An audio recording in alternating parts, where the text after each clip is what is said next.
ओम शांति। आज 27 अक्टूबर 2024 के अव्यक्त महावाक्यों का चिंतन है। आज का आज की मुरली का रिवाइज कोर्स है 8 अक्टूबर 2002 का। आज मीठे बाप दादाजी ने कहा, आत्मिक प्यार की मूर्ति बन, शिक्षा और सहयोग साथ साथ दो। आज बाप दादा ने मुलाकात की है, मीटिंग्स की। सबसे पहली मीटिंग की मधुबन निवासी भाई बहनों के साथ। आज बाप दादा ने कहा कि प्यार का सागर अपने मास्टर प्यार के सागर बच्चों से मिलन बना रहे हैं। जैसे बाबा हैं वैसे बच्चे हैं। बाबा प्यार के सागर और बच्चे मास्टर प्यार के सागर। तो ये परमात्म प्यार ही ब्राह्मण जीवन का आधार है। हम जब बाबा के बने, हम ब्राह्मण बने, सबसे पहले बाबा ने हमें अथाह प्रेम दिया, बहुत प्यार दिया। और उसी प्रेम की खातिर हम फिर पवित्रता धारण करते हैं, बाबा को याद करते हैं, ज्ञान की धारणाएं करते हैं। तो बाबा ने कहा, जैसे आपका ये ब्राह्मण जीवन है, उसका आधार परमात्म प्यार है। तो आप ब्राह्मण बच्चे जो हो, ये जो हमारा ब्राह्मण परिवार है, ये जो हमारा ब्राह्मण संगठन है, इसका आधार है आत्मिक प्यार। बाबा ने हमें परिचय दिया कि बच्चे आप आत्मा हो और आप सब आत्मा भाई भाई हो। हमारा सबका क्या हो गई दृष्टि? आत्मिक दृष्टि हो गई। और सबके प्रति क्या है? आत्मिक प्यार है कि हम सब परमात्मा के बच्चे आपस में भाई भाई हैं। तो बाबा ने कहा कि ये आत्मिक प्यार सिर्फ आप बच्चे ही अनुभव कर सकते हो, क्योंकि आत्मा की नॉलेज हमें ही दी है और कहीं ये ज्ञान है ही नहीं। सब जगह सत्संग सुनाए जा रहे हैं, मनुष्य मनुष्यों को सुना रहे हैं, देह का भान है, लेकिन आत्मा का ज्ञान सिर्फ हमें परमात्मा से ही मिलता है। तो ये आत्मिक प्यार भी सिर्फ हम बच्चे ही अनुभव करते हैं। फिर बाबा ने कहा कि देखो, आज विश्व की सभी आत्माएं इस आत्मिक प्यार की, परमात्मा के प्यार की प्यासी हैं। और सिर्फ उनको कौन दे सकता है ये प्यार? सिर्फ आप ब्राह्मण आत्मा।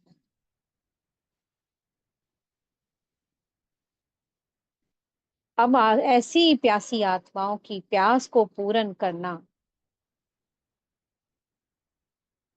आप बच्चों का कर्तव्य है। ये कौन आत्माएं कर सकती हैं? जो सदा परमात्म मिलन का अनुभव करती हैं, जो सदा परमात्म याद में रहती हैं, आत्मिक भाई भाई की दृष्टि रखती हैं। जो आत्मा परमात्म प्यार से, आत्मिक प्यार से भरपूर होगी, वही तो दूसरों की प्यास को बुझा पाएगी ना। तो इसलिए बाबा ने आज बहुत अटेंशन खिंचवाया है कि जो आत्माएं इस समय प्यासी हैं, सबको हमें अंजलि देनी है परमात्म प्रेम की।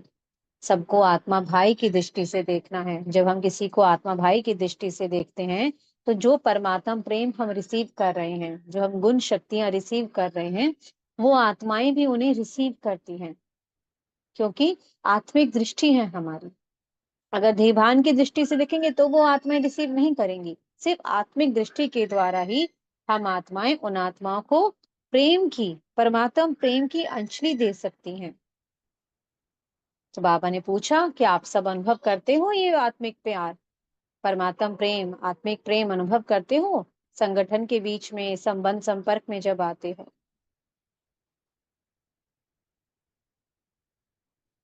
तो इसलिए बाबा ने कहा कि अपनी नेचर, ब्राह्मण जीवन की नेचुरल नेचर है मास्टर प्रेम का सागर। तो आपकी नेचर बन गई है? बन गई है क्या हमारी नेचर ये ऐसी? बाबा ने कहा, प्रेम तो पत्थर को भी पानी कर देता है।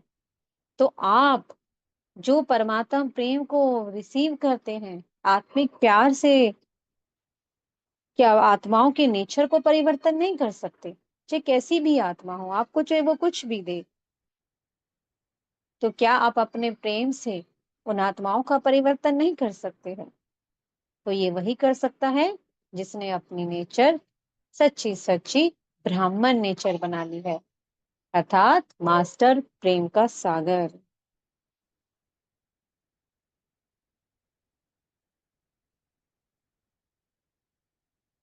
आज फिर बाप दादा ने एक और बात कही कि लव और लॉ का बैलेंस रखना है, कि हम आत्माओं को धारणाओं के बारे में बताते हैं, ज्ञान की धारणाओं के बारे में बताते हैं, ज्ञान समझाते हैं, योग के बारे में बताते हैं, तो साथ साथ उन्हें प्रेम भी महसूस कराएं।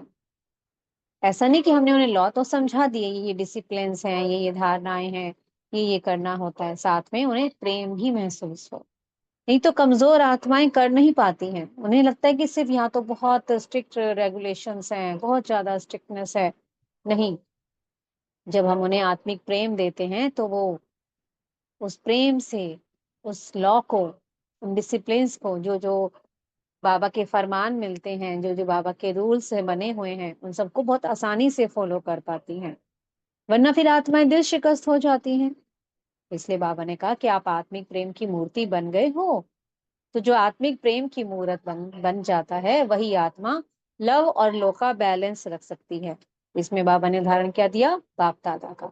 बाप दादा जब भी किसी आत्मा को लौ देते थे, साथ में उनके प्रति बहुत आत्मिक प्रेम होता था, तो सब बाबा बाबा कह के, जी बाबा जी बाबा कह के हर कार्य करते थे, हर सेवा करते थे, क्योंकि आत्माएं साथ साथ प्रेम को रिसीव कर रही हैं, आत्मिक प्रेम को रिसीव कर रही हैं। तो हमें क्या बनना है, आत्मिक प्रेम की मूर्ति बनना है। फिर बाप दादा ने हॉस्पिटल, आबू निवासियों तब पार्टियों से बाप दादा ने मुलाकात की। बाबा ने उनसे क्या पूछा, क्या आप अपने आप को खुशनसीब समझते हो? खुशनसीब अर्थात जो सदा खुश रहता हो, जिसको अपने भाग्य का बहुत बड़ा रूहानी नशा रहता हो। वाह मेरा भाग्य है, खुद भगवान मुझे पढ़ा रहे हैं, खुद भगवान मुझे पाल रहे हैं। जो आत्मा सदा दिल दिल में गीत गाती रहे, वाह मेरा भाग्य है, वाह मैं भाग्यवान आत्मा, वाह। बाबा ने कहा देखो, ऐसा आपको श्रेष्ठ भाग्य मिला है, इतने खुश नसीब हो आप कि आधा कल्प, सतयुग और त्रेता, तो आप उस भाग्य को, उस भाग्य की प्रारब्ध को भोगते हो, और आधा कल्प आपके भाग्य के गायन हो रहे हैं। आत्माएं आज तक, इस कलयुग अंत तक आपके भाग्य के गीत गा रही हैं। तो कितनी भाग्यवान आत्माएं हो, खुद भगवान ने आपको पसंद कर लिया। इससे ज्यादा कौन होगा भाग्यवान? इतनी आत्माएं हैं, कितनी ढेरों आत्माएं हैं। गणना की जाती है अप्रोक्सीमेटली 800 करोड़ के आसपास है, और उसमें से मुझ आत्मा को भगवान ने चुन लिया। तो ऐसा श्रेष्ठ भाग्य है मेरा। तो बाबा ने कहा ऐसे ऐसे अपने भाग्य के गीत गाते हैं, तो वो आत्माओं के, उनके भाग्य के गायन फिर सारा विश्व गाता है। पर बाबा ने आज एक और बात पे अटेंशन खिंचवाया, एक सेकंड भी व्यर्थ नहीं जाए, व्यर्थ से मुक्त बनना है। एक एक सेकंड में बस सेवा हो। हम देवता बनने जा रहे हैं, सबको देते जाना है। ब्राह्मणों, बाबा ने हमें जब हमें ब्राह्मण जीवन मिला, जब बाबा ने हमें अपनी गोद में लिया, तो हम आत्माएं हर विशेषता से भरे हुए हैं। सब आत्मा में एक एक ना एक विशेषता है, और ये विशेषताएं क्या है? प्रभु प्रसाद है। हर आत्मा में एक विशेषता है, अभी तो बाबा ने हमें चुना है। और सबसे बड़ी विशेषता तो हमारी यही है कि भगवान ने हमें चुना है। और जो भी हमें गुण है, वो क्या है? परमात्म देन है, परमात्म प्रसाद है। जैसे हम पहले भक्ति करते थे, तो हम जब प्रसाद बांटते थे तो क्या कहते थे? ये नहीं कहते थे कि ये मेरा प्रसाद, क्या कहते थे? हाँ जी, ये प्रभु प्रसाद है, सबको बांटा जाता था। तो ऐसे ही बाबा ने कहा ये जो गुण है, ये जो आप में विशेषताएं हैं, ये हैं प्रभु प्रसाद। तो इसको बांटना है, महादानी बनना है। जितना जितना बांटेंगे, उतना उतना ये गुण विशेषताएं बढ़ती जाएंगी। जैसे धन बांटते हैं ना, तो धन बढ़ता है, ऐसे गुण शक्तियों को बांटेंगे उतना बढ़ेंगे। खुशी बांटने से बढ़ती है, ऐसे ही इन गुणों और शक्तियों का महादान करने से हम भी बहुत बहुत अथाह शक्तियों के मालिक बन जाते हैं। बाबा ने कहा सबको अंजलि देनी है, सबको अंजलि देनी है। सब हमारी ही राह देख रहे हैं, कब वो आत्माएं आएंगी जो हमें सुख शांति से भरपूर करेंगी। सब वही अपने देवी देवताओं को याद कर रहे हैं कि अब सब चैतन्य में आ जाओ, क्योंकि सब बहुत प्यासे हो गए हैं, सब बहुत भूखे हो गए हैं, और सबकी प्यास मिटानी है, सबकी भूख शांत करनी है। तो इसलिए एक सेकंड भी व्यर्थ ना जाए, सबको बस देते जाना है, देते जाना है।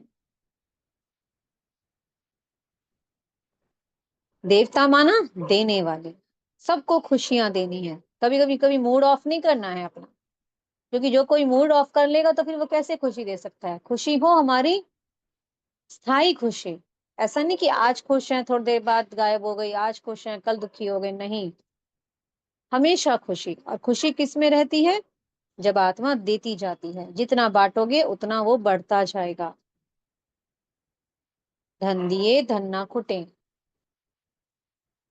खुशी का दान करना है, गुणों का दान करना है, शक्तियों का दान करना है।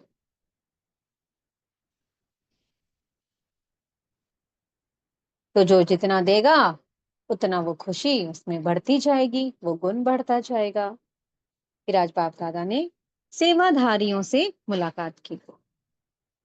बाबा ने कहा जो सेवा के निमित्त बने हैं, सबसे अधिक भाग्य बनाने वाली आत्माएं हैं जो तन से भी सेवा करते हो, मन से भी सेवा करनी है। यज्ञ में एक एक हड्डी हड्डी देनी है अपने, और साथ साथ मनसा सेवा भी चलता रहे।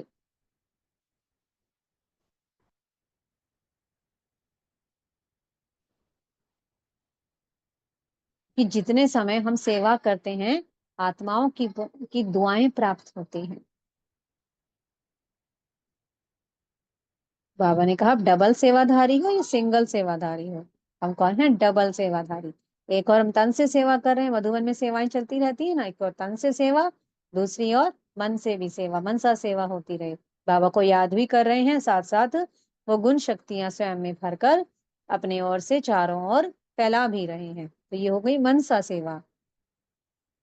और जो जितनी सेवा करता है फिर उसे सेवा का फल क्या मिलता है? खुशी। और साथ साथ खुशी भी मिल रही है, साथ साथ दुआएं भी जमा हो रही हैं, तो डबल हो गया ना। और बोनस में क्या मिल जाता है? परमात्म दुआएं, परमात्म प्रेम का खजाना।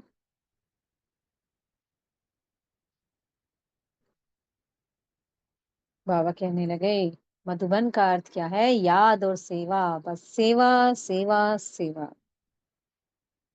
तो इसलिए तन को बिजी करना है, तन को भी बिजी रखना है और मन को भी बिजी रखना है।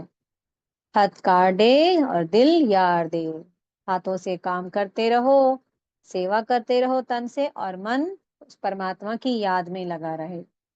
परमात्मा की याद में मन लगा रहता है तो मन पवित्र बनता जाता है, और उस मन से सदा सबके लिए दुआएं ही दुआएं निकलती हैं, शुभ भावनाएं ही शुभ भावनाएं निकलती हैं। जितना हम सबको दुआएं देते हैं उतना दुआएं मिलती हैं, और साथ साथ मिलती हैं हमें बोनस में परमात्मा की दुआएं। तो इसलिए बाबा ने कहा सेवा करते रहो, साथ साथ मुझे भी याद करते रहो। मीठे सदगुरु जी ने वरदान दिया है, स्नेह की उड़ान द्वारा सदा समीपता का अनुभव करने वाले स्नेही मूरत भवा। स्नेह, स्नेह की शक्ति से ही सब बच्चे आगे उड़ रहे हैं। स्नेह ही एक ऐसी शक्ति है जो हमारी उड़ान को बाबा के बहुत करीब ले आती है। भल कोई आत्मा है ज्ञान में थोड़ा कमजोर है, चाहे योग इतना अच्छा नहीं कर पा रही है, चाहे धारणा इतनी नहीं कर पा रही है, लेकिन बाबा ने कहा स्नेह में सब नंबर वार है, सब नंबर वन है। ज्ञान योग धारणा में सब नंबर वार हैं, लेकिन स्नेह में सब क्या है? नंबर वन है। सबका बाबा से, बाप दादा से अपार स्नेह है। बस बाबा बाबा बाबा ही करती रहती है। बाबा ने कहा सब नंबर वन है। और स्नेह ही एक ऐसी शक्ति है जिससे आत्मा सदा उड़ती रहती है। तो स्नेह ही ब्राह्मण जीवन का मूल आधार है। प्रेम, स्नेह अर्थात प्रेम, स्नेह। स्नेह का अर्थ क्या है? सदा बाबा के पास रहना, पास होना। और जो बाबा के सदा पास रहते हैं, सदा बाबा के पास होते हैं, वो हर परिस्थिति चाहे कैसी भी हो उसे बड़ी सहजता से पार कर लेते हैं। साथी कौन बना है, पास किसके बैठे हैं, उस परम शक्ति के। तो इसलिए परिस्थिति भी, पहाड़ भी क्या बन जाती है, रूई बन जाती है। स्लोगन है, अपनी नजरों में बाप को संभालो तो माया की नजर से बच जाएंगे।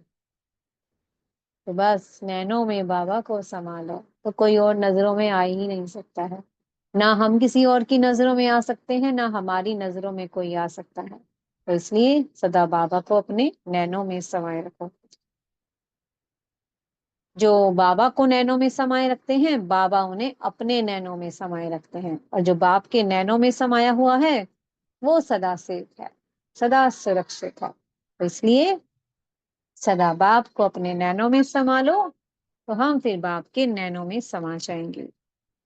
ओम शांति। बहुत बहुत शुक्रिया प्यारे प्यारे हमारे मीठे मीठे बाप दादा जी का। ओम शांति।